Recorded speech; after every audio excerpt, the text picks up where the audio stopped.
Saudara, dihantam ombak, kompleks pemakaman umum di Polewali Mandar, Sulawesi Barat rusak parah. Tak hanya pemakaman umum, ombak juga memicu abrasi dan merusak rumah warga. Ombak juga memicu abrasi dan merusak rumah warga.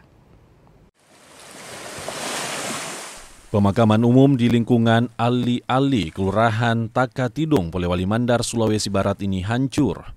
Tak ada lagi tanda makam dan hanya menyisakan batu nisan dan kain kafan yang berserakan di pantai.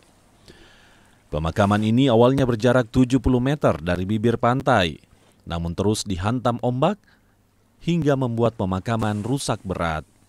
Ratusan makam di tempat ini tak lagi bisa dikenali. Tiap tahun itu mungkin sekitar berapa meter diambil tiap tahun abrasi. Itu dari tahun 2019, hilang semua itu kuburan. Harapan kita orang di sini lingkungan Ali-Ali berharap ada cepat bantuan masuk untuk tanggul. Karena kalau tidak ditanggul secepatnya makin ke sini makin habis. Selain merusak makam, abrasi juga telah merusak sejumlah rumah warga yang berada tidak jauh dari lokasi pemakaman. Warga berharap pemerintah segera membangun tanggul agar abrasi tidak semakin parah. Edwin Arwan Pitu, Kompas TV, Polewali Mandar, Sulawesi Barat.